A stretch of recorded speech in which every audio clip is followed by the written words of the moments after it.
La tecnología puede sacar lo mejor o lo peor del ser humano. En la superficie o en las profundidades de la red, los ciberdelincuentes acechan en silencio y sin descanso. Te contaré algunos casos y operaciones a manera de historia, donde la línea entre la lógica y el caos era tan delgada como un hilo de código mal escrito. Bienvenidos a Bitácora del Cibercrimen, donde lo que parece fantasía es en realidad un reflejo de la oscura verdad digital.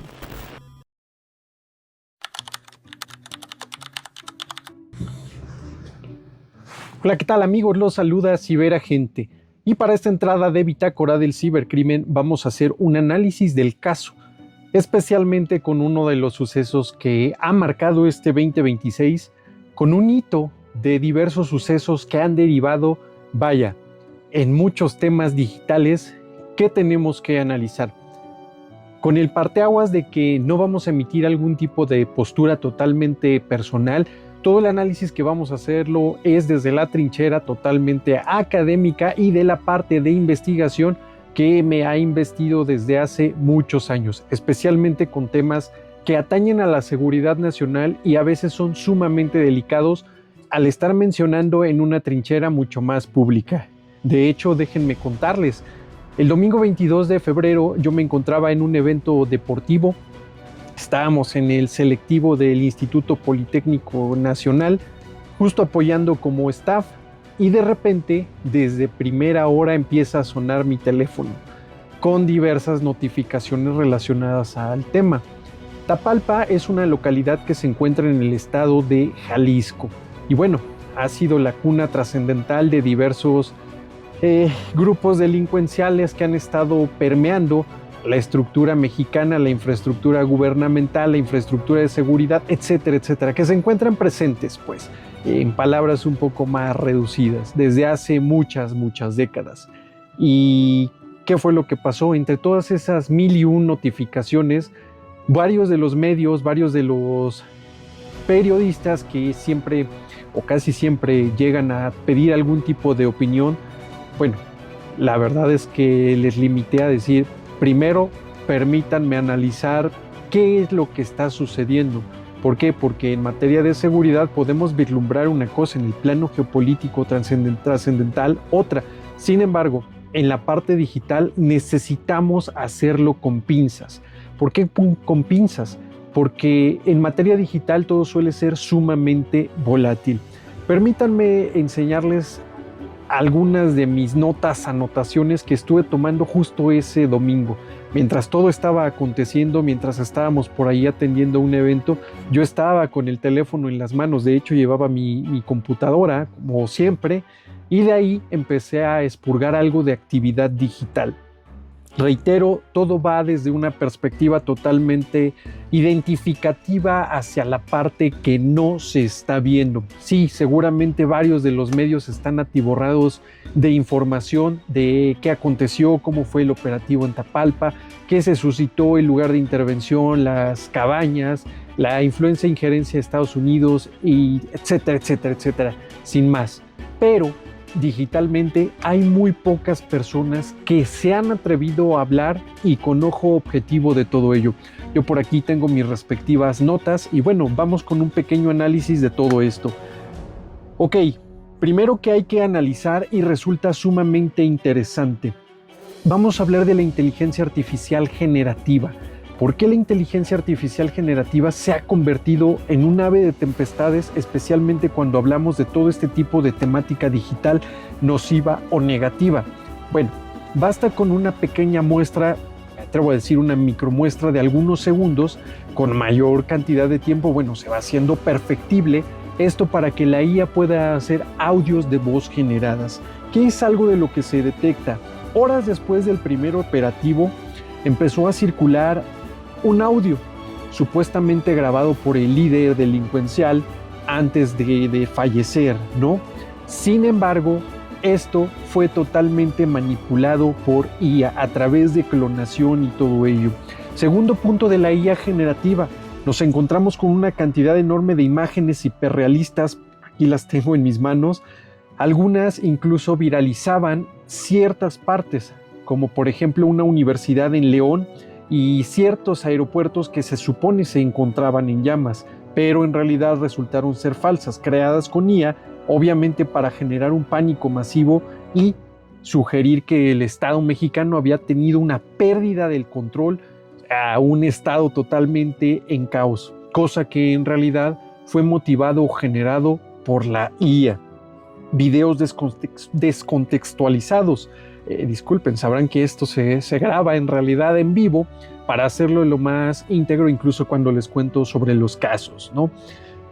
Fragmentos de capturas ocurridas en otras temporalidades, en otras demarcaciones e incluso de semanas atrás, editados con IA para que se vieran un poco más reales. Algo que viene a mi mente es especialmente cómo se empezaron a iluminar por ahí los diversos mapas de ciberataques, teniendo una gran influencia especialmente de bots. Por ahí en Facebook ese día en la madrugada al lunes 23 estaba haciendo un pronunciamiento que algunos medios incluso empezaron a replicar, a analizar, teniendo como si fuese una postura propia, ¿no? Interesante toda esta parte. Un efecto de vacío informativo. ¿Qué ocurrió? Bueno, pues gobierno tardó varias horas en confirmar el fallecimiento o muerte, lo que permitió que muchas noticias falsas se estuvieran colando por allí. ¿Cómo es que una noticia falsa, las fake news, empiezan a permear en toda la infraestructura digital y dentro de un país? Bueno, no es un proceso tan difícil de entender. En un primer momento puede surgir como una nota en un blog, un blogger, un blogspot, un blog convencional que no requiere algún otro tipo de verificación o certificación como medio oficial.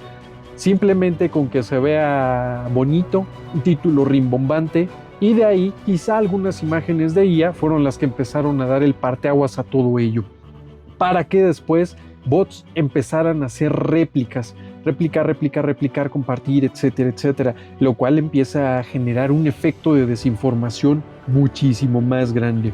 Existe un concepto de campañas, especialmente el término es astroturfing. Bueno, se detectó una actividad totalmente inusual de cuentas bots provenientes de Colombia, España y Estados Unidos. Según el análisis de algunas redes sociales, bueno, impulsaron ciertos hashtags para posicionar, por ejemplo, las personas que llegaron a ver el hashtag de México en llamas y críticas obviamente políticas mezcladas con las tragedias de intereses o de algunos personajes, partidos, candidatos que se encuentran dentro de la política mexicana. Esto a gran escala, ¿qué permea? Bueno, en un efecto de cascada, y ese efecto de cascada simplemente va a estar afectando toda la credibilidad de ciertas instituciones. Sin embargo, la verificación es un poco más tardada, por ello es que muchos grupos contratados por la parte delincuencial, bueno, a manera de trabajo masivo, se dedican a difundir todo este tipo de contenidos. Sin embargo, no son prácticas nuevas. De hecho, lo hemos visto a lo largo de diversos procesos electorales, incluso en México, y a través de diversos procesos a nivel terrorismo para la difusión de ciertos contenidos en Medio Oriente y de grupos terroristas, diagonal ciberterroristas, a lo largo de estos últimos años. La psicosis social es una de las consecuencias que se logra dentro de este efecto en cascada. ¿Por qué?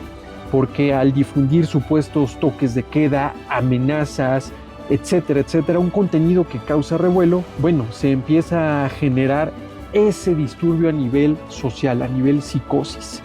Ok, algunas zonas no se encontraban siquiera afectadas como tal, pero a raíz de esas cadenas, esos audios, esas imágenes, de hecho, por ahí detecté algunas imágenes generadas a través de Word, literalmente de Word, y capturas rudimentarias que se empezaron a diseminar, de hecho, dentro de la zona de la Ciudad de México y Estado de México, resultando ser falsas, pero que provocaron que se cancelaran diversas actividades escolares, profesionales, etcétera. ¿Hubo ataques a instituciones a nivel digital? Sí, totalmente. Ataques de DDoS, de denegación de servicio, pues, contra páginas oficiales. ¿Cuáles fueron las que alcancé a detectar? De la Secretaría de Seguridad, especialmente un ataque, de hecho no fue tan robusto. Sin embargo, ¿por qué hicieron esto? Para evitar que la población pudiera tener acceso a fuentes confiables y fidedignas. ojo aquí, porque aquí estamos hilándolo hacia un plano mucho mayor.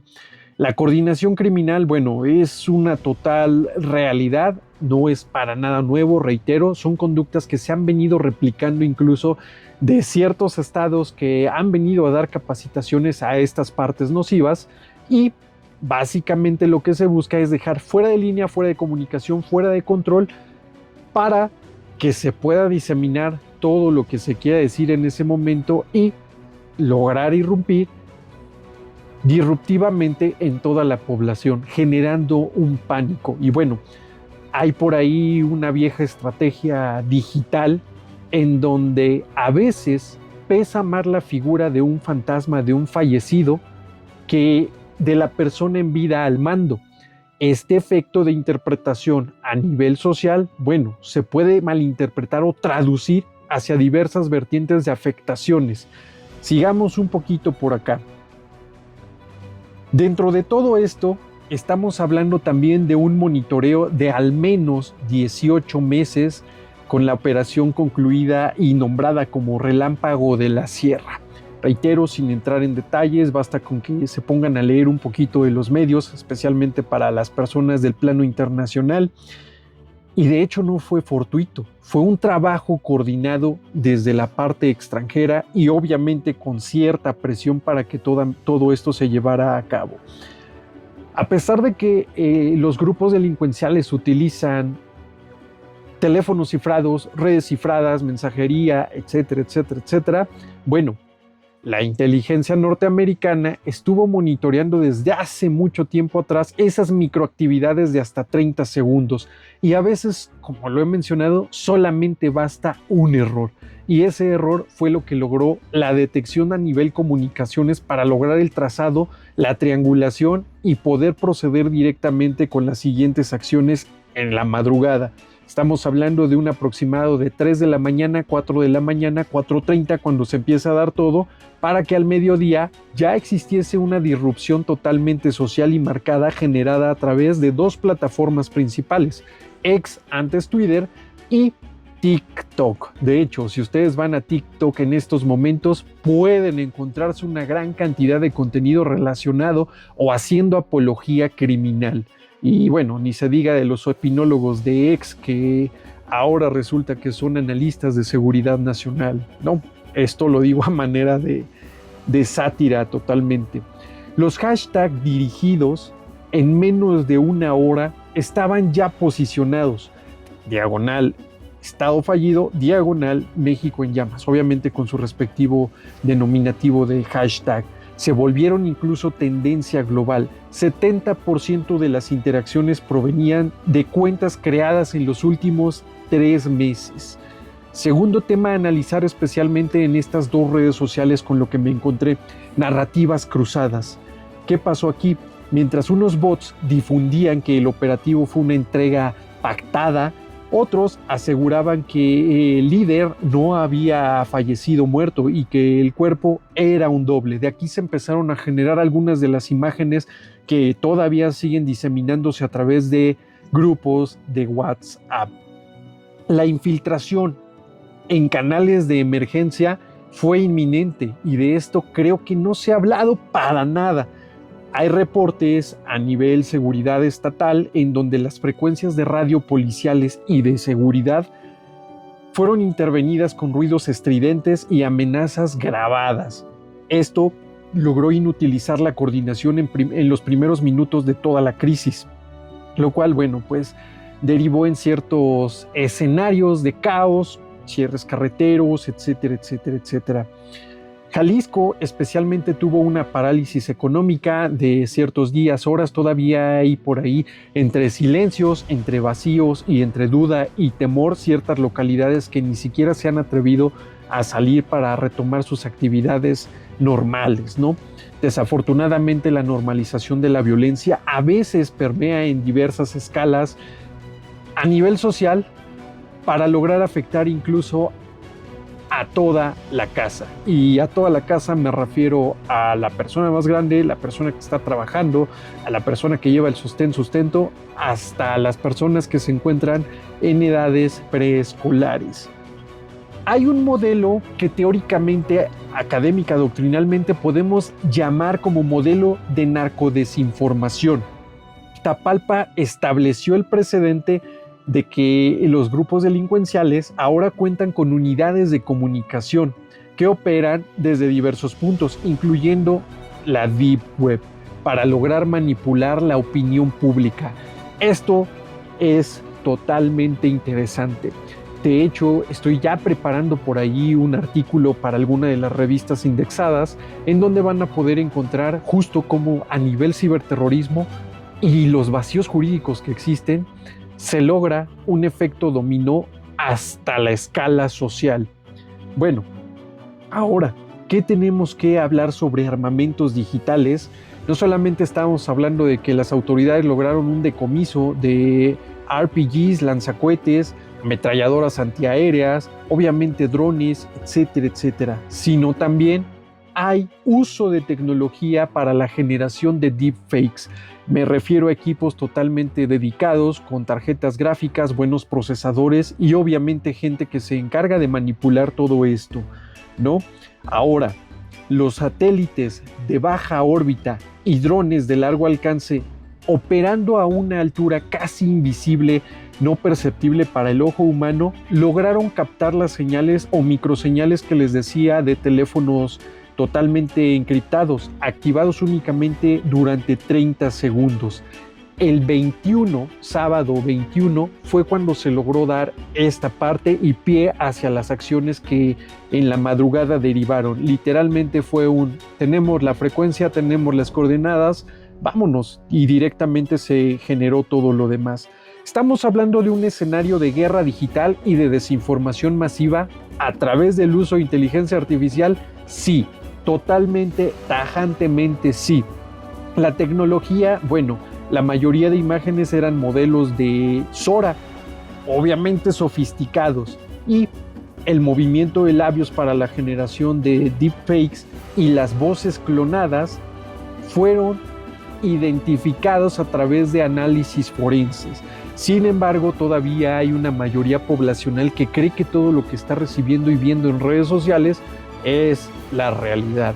Este es uno de los problemas más grandes a los que nos estamos enfrentando, de hecho, como país, y también lo he dicho en varias clases, también aquí en el podcast, ante un escenario donde la mayoría poblacional empieza a generar cierto impacto en las personas que se convierten en mayoría poblacional de 60 años en adelante, y a veces son un tanto reacios a la tecnología o por brecha digital no están relacionados con ellos. Ok, todo esto nos lleva hacia un nuevo escenario. Granjas de bots, reitero, nada nuevo, una malla digital especialmente creada para diseminar información falsa, fake news y generar incluso deepfakes, todo a través de inteligencia artificial, obviamente generativa. Es complicadísimo el lograr en instantes tener una verificación y certeza de estos contenidos. Tienen que pasar por ahí a manos de algunos especialistas o a través de algunas herramientas que ayuden a identificar si se trata de algo real o se trató de algo falso. Los ciberataques de DDoS, bueno, seguramente los vamos a estar viendo en una escala totalmente directa y marcada para diversas operaciones que se van a poder gestar en el futuro. Esta realidad sintética, motivada y generada a través de videos e imágenes, nos debe dejar el parteaguas de que Sora, Midjourney, Gemini y todas las IA en malas manos pueden ser utilizadas para este tipo de comisiones. Obviamente las unidades de comunicación con las que cuenta la parte delincuencial son cosa escabrosa y seguramente son unidades bien equipadas y muy bien nutridas, preparadas a través de todo este quehacer totalmente digital. El 70% de actividad maliciosa externa fue detectado en Europa del Este y el sudeste asiático. Por ahí en Facebook Ciberagente pueden encontrar todavía algunas de las capturas de los mapas de ciberamenazas en tiempo real que logré hacer incluso algunas horas después de que todo esto estallara, ¿no? muy interesante de hecho el ver cómo los focos rojos, los puntos, estaban en su máximo apogeo incluso diversas horas después. Ahora, ¿qué estamos hablando? No solamente de pérdidas económicas, se estima que por los paros de actividades, 28.500 millones de pesos, bueno, son dentro de todas las afectaciones los puntos económicos a considerar, más lo que está derivando de daños materiales. Sin embargo, reitero, eso no es nuestro tema, ¿no? Nuestra trinchera es totalmente digitalizada y ahora, ¿qué se tiene que hacer a nivel autoridad? Llevar un paso adelante. Obviamente ya tenemos se tiene un indicio a nivel social de que el reclutamiento no solamente es para una operación y utilización armamentista en el campo, sino también para la utilización de tecnologías. Todo lo que tiene que ver con gadgets, con hardware, software, es menester de analizar. Y no estamos hablando a un nivel pericial informático, no un forense informático, sino a un nivel social. Basta con que alguna persona sepa utilizar por allí muy bien la inteligencia artificial para poder ser captado o reclutado con una gran suma en las filas de los grupos criminales, que ya vimos que sí les sirven y les sirven muchísimo, ya sea para ganar tiempo, para poder hacer un posicionamiento o incluso para la parte mediática y lograr la disrupción. No importa el canal, el punto es el mensaje de todo esto. Ahora, ante un escenario totalmente digitalizado, donde la guerra se convierte en un tema totalmente asimétrico, ¿qué es lo que tenemos que empezar a hacer? Primero, no confiar en todo lo que vemos en internet. Existimos algunas personas a nivel especialista, o así nos consideran, que pudiéramos tener de primera fuente o de primera mano las herramientas para lograr dar una opinión sobre todo esto. Sin embargo, no va a ser instantánea o inmediata. Esto lleva cierto proceso para lograr identificar y que todo sea objetivo. Sin embargo, si hay algún tipo de duda un poco más básica, pueden acercarse seguramente con toda confianza para poder saber si se trata de algo real, algo falso, etcétera, etcétera. En un punto, a nivel autoridad, ¿qué se tiene que hacer? No solamente estamos hablando de una capacitación y de un entendimiento mayor, sino también de tener la parte operativa digital. Sí, claro, muchas personas me han preguntado, oye, ¿y todas esas labores en las que has participado tienen que ver con policía cibernética? Recuerden que policía cibernética en el plano mexicano es 90% un órgano preventivo. La parte reactiva necesita ser pasada a través de ministerios públicos especializados y de otras unidades en comunicación y en coordinación para que se logre acertar por ahí un respectivo golpe a lo que se trate, ¿no? Pero si tenemos unidades especializadas para lograr todas estas acciones, creo que podemos empezar a hablar de un análisis digital un poco mayor. Pero la focalización de autoridades necesita ponerse las pilas para todo esto.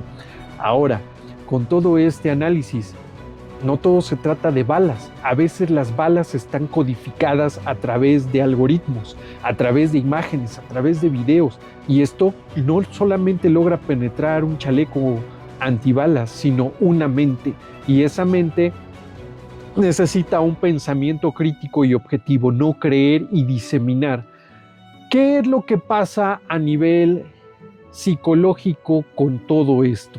Muchas de las personas, pónganse a analizarlo, empezaron con una preocupación mayor, compras de pánico al otro día despensas y el no vaya a ser o por si las dudas, es lo que genera un efecto dominó. Y ese efecto dominó viene desde arriba. Y desde arriba me refiero a esas unidades de comunicación del crimen organizado que generaron todo esto. Este análisis del caso es para darnos cuenta, para que las personas que están escuchando o viendo en YouTube, recuerden seguirme y en todas las redes sociales, se den cuenta de que no toda la seguridad tiene un impacto físico, sino que también permea a una escala digital. Hablamos de ciberseguridad y si hablamos a detalle, hay temas obviamente que no se pueden tocar. Estamos hablando de operaciones totalmente pulcras del lado nocivo. Sorprendente. De hecho, esperen por ahí mi respectiva publicación para que tengan un panorama mayor de todo lo que estamos hablando.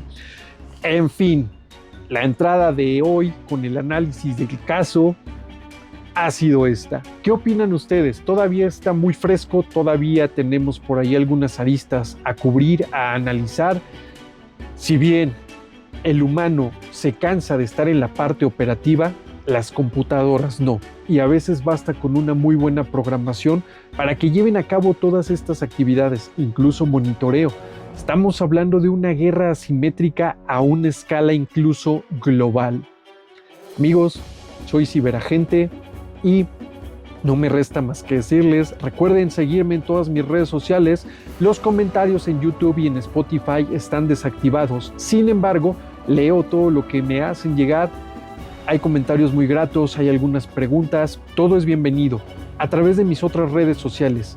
Esperen el siguiente caso para Bitácora del Cibercrimen. Ciberagente, cambio y fuera.